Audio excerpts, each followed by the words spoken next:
McLaren blew us all away when it launched this car, the 675 LT. That was now 10 years ago, and since then McLaren has launched 2 more LT cars. That was the next one, the 600 LT, and most recently the 765 LT. There they are, look, all 3 LT McLarens in one place. So by the end of this video you're going to know exactly how they compare and which one is best to drive.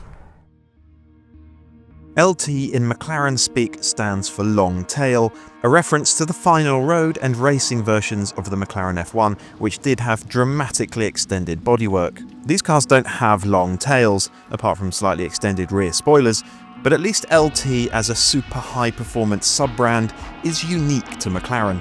In many ways these cars are more like triplets than siblings. They all have carbon fibre tubs, mid-mounted, twin-turbo V8s with flat-plane cranks, dual-clutch gearboxes, open differentials and rear-wheel drive. How different can they really be? It all started here in 2015.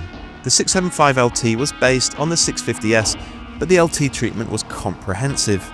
The power increase to 666 bhp was modest, but the weight cut at 100 kilograms was massive, especially from an already light car. McLaren tuned the 675 LT to be far sharper and more responsive than the 650S, and the results were sensational. Oh my, McLaren 675 LT. For a long time, this was basically my favourite car ever.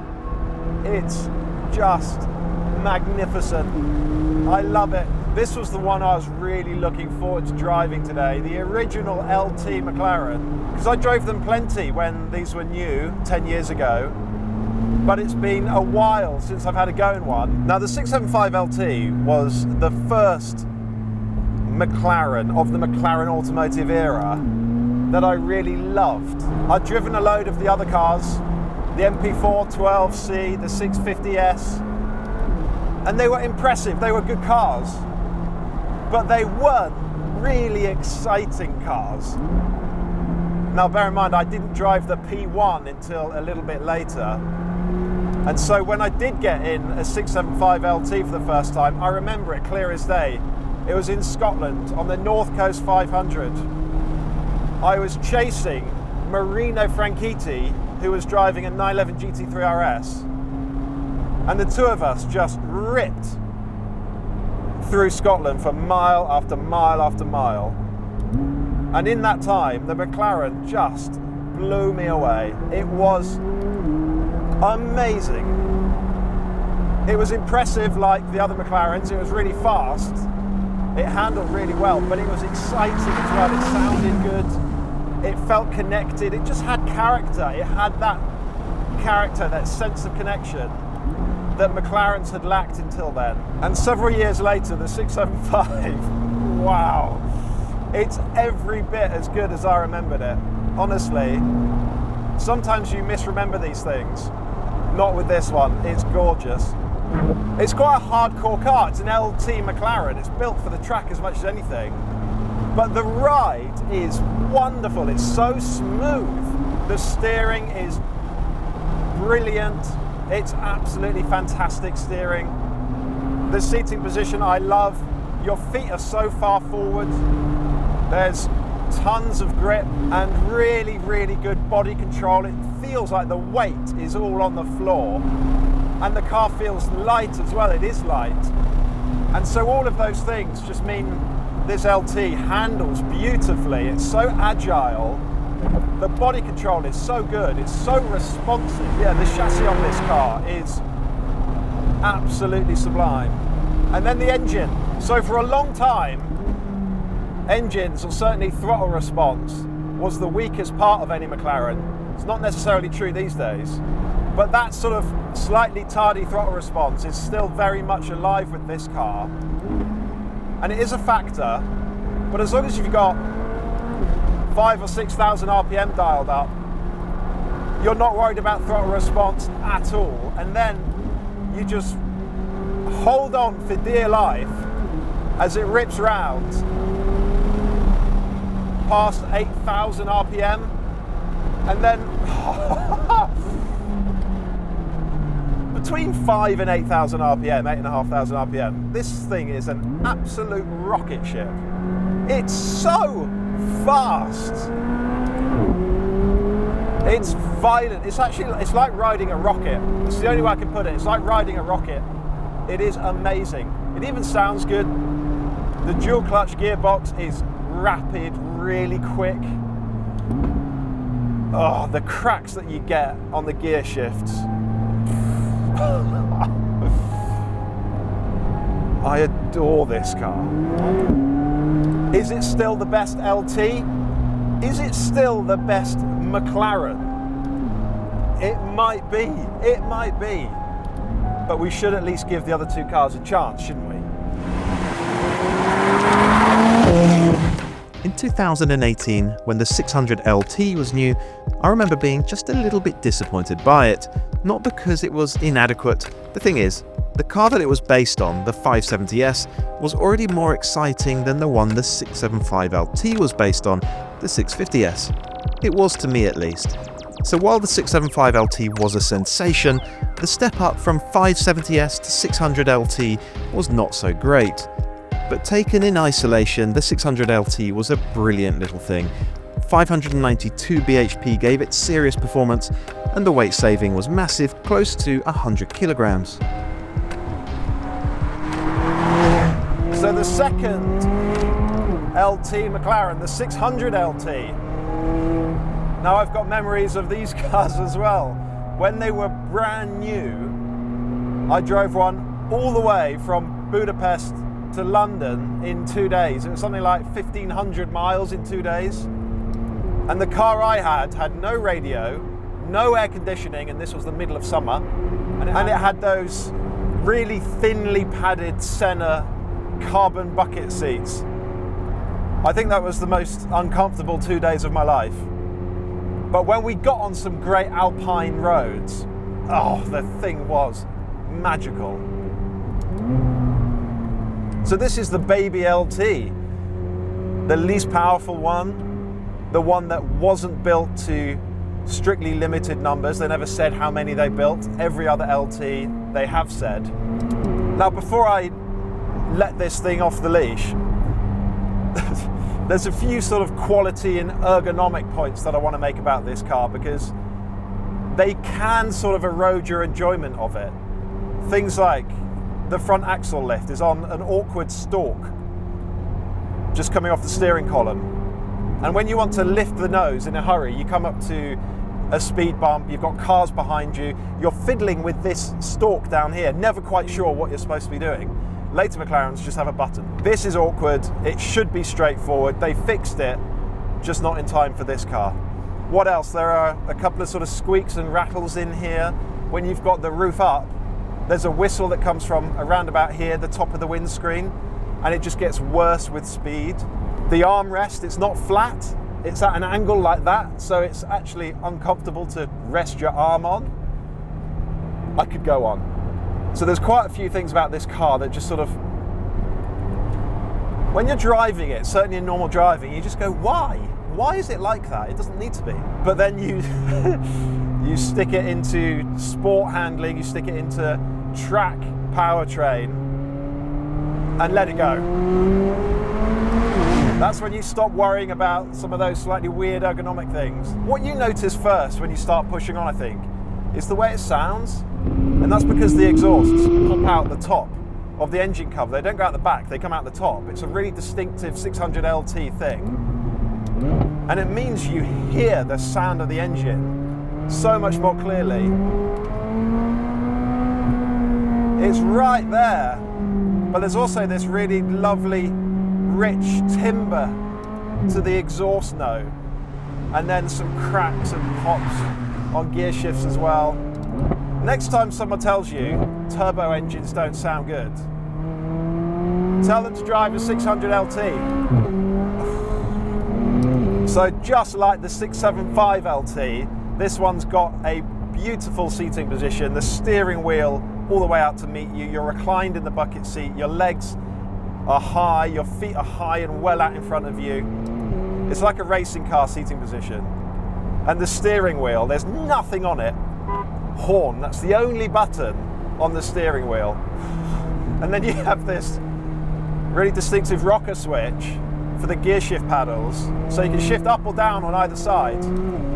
So ergonomically this car isn't perfect, but the stuff that really matters, like the steering wheel, like the seating position, just absolutely spot on. One of the defining things about the previous LT is how well it rides, how smooth it feels. It just means the car has this lovely sense of flow and rhythm down a road. Now this is a more connected kind of car. It's always busier. It actually still rides well, just not as good as the 675.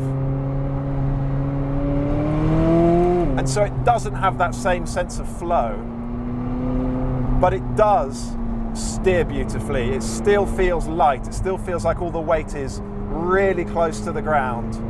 And so the handling, the body control, the agility, the response, it's all still absolutely top notch, first rate. This is still quite a boosty, slightly laggy turbo engine, so you don't have that razor sharp throttle response that you get with the best turbo installations. But once you've got, it's like the other LT, once you've got 4,000 RPM dialed up, it then becomes really responsive. And then you've just got this massive amount of torque, this amazing performance and a high red line as well. So you just ride there. You ride this wave of torque all the way through to the red line in every gear. And the car feels really fast.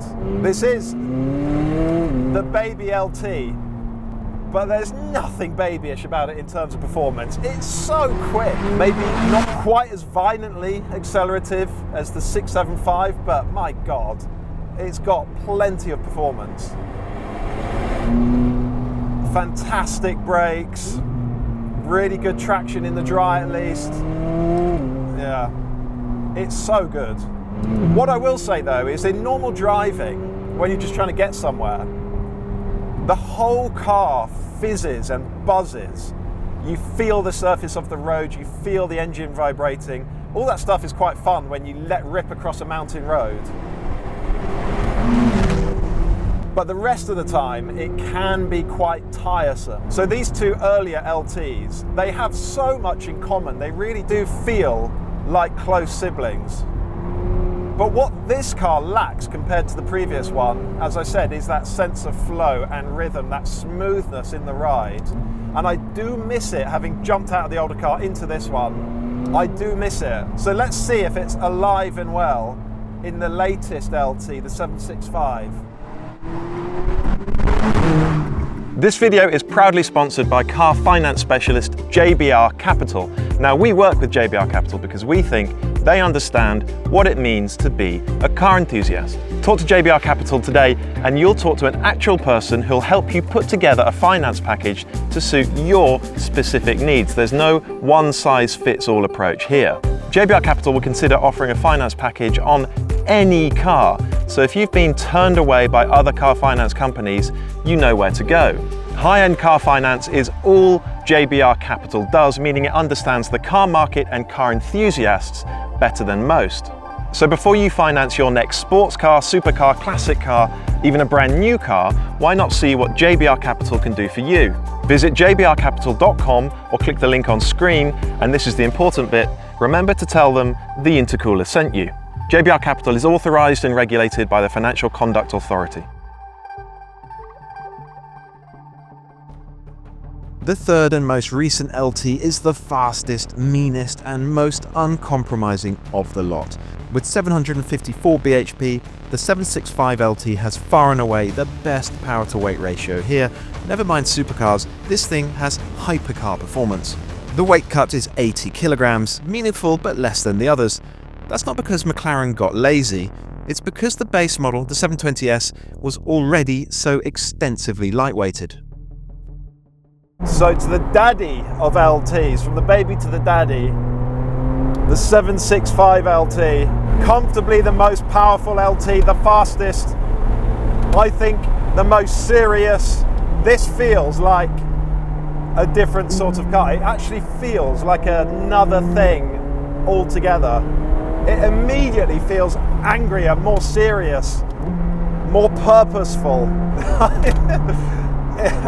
It's comfortably the fastest car here. You really feel the extra power and torque. It's just outrageously fast. It's a slightly more responsive engine, so you do have a sharper throttle, but otherwise the engine character is the same. You've got a high red line beyond 8,000 RPM, and that's really high for a turbo engine. And between 4.5, 5,000 RPM and the red line, it just goes off like a rocket. There's this addictive, elastic kind of torquey feel to the engine through the second half of the rev range. This one doesn't sound as good, certainly, as the 600 LT. It's a more aggressive, less tuneful kind of sound, but my God, the performance. Again, the gear shift is really good. It's instantaneous, so fast. I'm actually surprised at how well this car rides. Some of these roads are pretty bumpy, and this one does feel smooth. It does glide across them, which is exactly what you want. You don't really want a car to be knocking you about all over the place. You want it to ride the bumps. This one does. The chassis is magnificent, actually. Again, it really does feel a lot like the other two LTs. You can tell that they're from the same family. There's this very distinctive, very recognizable feel to all three of them. And the same seating position as well, with the steering wheel all the way out, legs way out in front of me. Very low scuttle, so you've got a brilliant view of the road ahead. The cornering grip is massive, traction is good, body control is actually out of this world. It's just like the others, it's super agile, super locked down. The body control, the weight is so well contained. I'm trying to talk about the handling, but the engine is just so nuts in this car. But yes, the handling, it is fantastic. The steering is so good. These hydraulic steering setups, they're just better in terms of feel. They feel so natural. They give you a sense of connection to the car, to the road. It's the response, it's the agility in this car. It's instantaneous. It feels like a racing car. It is a step up from the other two in terms of how alive it feels, how immediate it feels. It would be the best track car of the three by a mile. I've driven these things on track. They are incredible. This one does have a bit more of the flow and the fluidity of the original car. That flow that was missing from the 600 LT, just not quite to the same extent as the 675. But it does mean, with all this car's performance, with all its trackability, with its responsiveness, with that razor sharp edge, and with some of that flow, this 765 LT, it is probably the greatest technical achievement of all the LT McLarens. You'd step out of it after a fast drive just wired, you're just buzzing. It's that kind of car. But does that mean it's the best LT? Let's go and see what my co-founder at the Intercooler, Andrew Frankel, thinks. We lost the weather this afternoon, but for most of the day it was dry, it was clear, so we got the job done. Yeah. We always get the job done. 10 years of McLaren LT. Can you believe it's been 10 years since this car came along? Can't. And what happened when this car arrived? Do you remember? It was a big step up from McLaren. I mean, we'd seen the P1, but that was like the sort of the very, very limited edition hybrid car. And this came along, and after the 12C or the 650S, this was them sort of saying, well, this is what we can really do. And because of this car, they begat the other two. Yeah. 100 kilograms lighter, and just a really refined, in terms of the package, not the performance, optimized McLaren. Yeah. A pure driver's car. Yeah. But still usable. Yeah. And just gorgeous. Just brilliant to drive. That was gorgeous. We've had a lot of fun in it today. So yeah, I remember when they were new. I think the 675 LT was the first McLaren I drove that I really loved. I didn't drive a P1 until a bit later. I was astonished by this car when it was new. It's so exciting. That was the thing, because McLarens to that point had been damn impressive, but they hadn't really thrilled me, at least. I don't know how you feel about that. Absolutely right. Yeah. And when they launched this, so I was there, they launched it at Silverstone, and it was one of those, and McLaren do this a bit, it was track only. Yeah. And I was saying to them, can I just go take it around the block? Yeah. And they went, well, if you don't tell anyone, you can. Take it around the block. And I came back and said, you're mad. This car is so good on the road. Yeah. Yeah, they should have let everyone. Through the Welsh Mountains. And it's just beautiful. Yeah. Even now, 10 years on. One of the lovely things about this car is the ride. I say in the video when I'm driving the car, don't I, that the ride is really beautiful. And it's because, in large part, it's got McLaren's super trick, hydraulically interconnected suspension system. So no anti-roll bars. Yeah, that's right. Very clever. And Please don't ask me how it works. no, I know, it's extremely complicated. But it just means that dynamically this car is wonderful. Also, the engine's great. The bangs that you get from the exhaust on the upshift are super cool. It's a rocket ship. It's fantastic to drive. Let's move it along though to the 600 LT. Now, I mentioned the interconnected hydraulic suspension because that car has it. This one does not. It's the only one here that has conventional anti-roll bars, springs, dampers. Correct. And you feel it, don't you? You do feel it, yes. It's more about bandwidth. And so in normal driving, this steers very nearly as well at 675. It feels very much like a McLaren. It's just, we've been on some really tricky roads today with lots of undulations and camber changes and surface changes and goodness knows what. And it's when the car is really having to work that you do notice the difference, because this just hasn't got that bandwidth. It can't, the other two, we'll get to the third one in a minute, just kind of steamroller it. And, the road you're seeing ahead of you doesn't feel to be the road that's going under the car. And yet you still feel incredibly connected to it. Yeah. This is really, really good, but you can see why they kept the really special suspension for the really special McLaren. So these are now the cheapest LTs you can buy. Well, they were when they were new as well. So something like 125,000 for one of these? 125,000. And with this, I quite want to talk about volumes. Yeah. Because McLaren, quite controversially at the time, so they made 500 675 LTs, and then they made 500 675 LT Spiders, and some LT 675 LT Coupe owners weren't terribly happy about that because they thought they were only going to be 500 full stop. McLaren never said how many of these they were going to make, because they wanted to do that thing which Porsche does with the GT3s, where you create the impression of a car being very special and limited edition without actually it being that. In fact, we don't think they made very many of these. We think somewhere between 1,500 and 2,000, which, when you consider that there are 1,000 of those and maybe 1,500 of the other car, the 765 LT we'll get to in a minute, actually this is probably just as rare as the 765, or not far off. Yeah.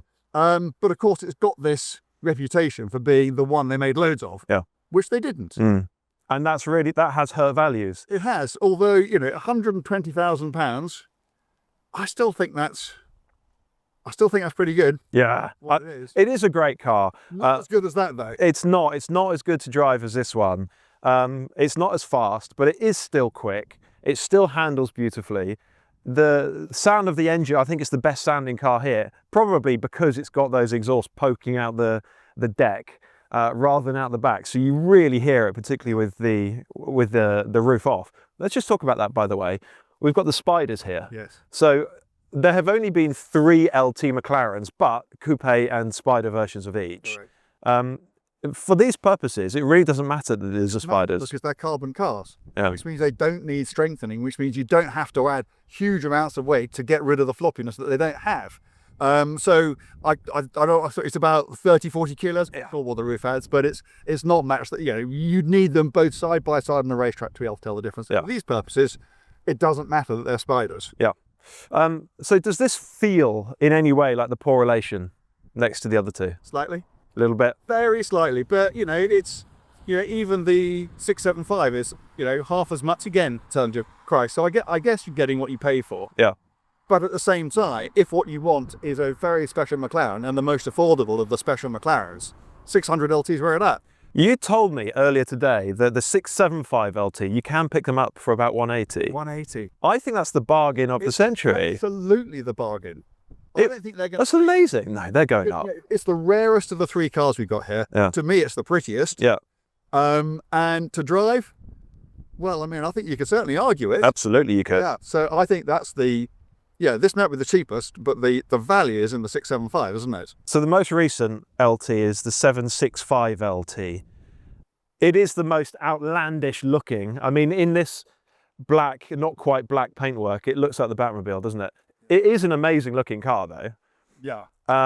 So like the original LT, it has the interconnected hydraulic suspension. So it has much of that sort of smooth, lovely fluid ride quality. Yeah, and in fact, you can tell the development in that system that's carried over the last 10 years, because in corners and when you need it to feel firm, it feels really very firm. But actually, over the undulations, it's even better than the 675. Yeah.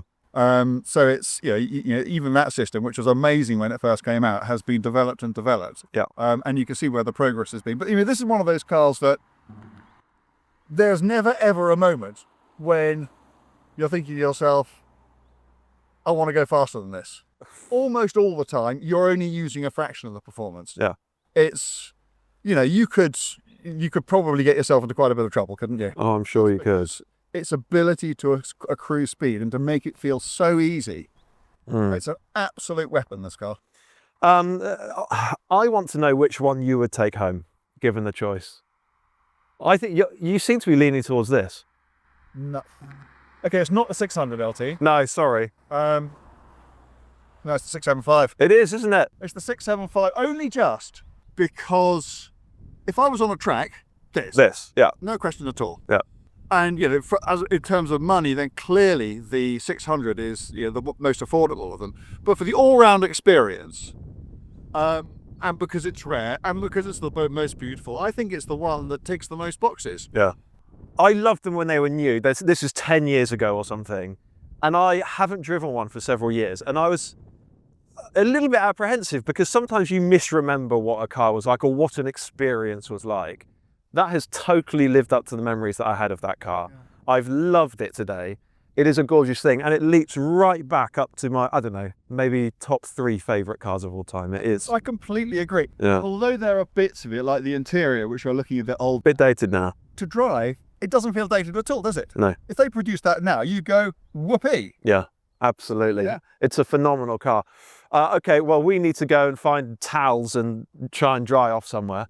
I hope you enjoyed watching that video. Now remember, you can start your 30-day free trial to the Intercooler, our multi-award-winning ad-free online car magazine, by clicking this link here. You can also go and read Andrew's story about these 3 cars. Thank you ever so much for watching this video. Please give it a thumbs up and also subscribe to our YouTube channel. Thank you.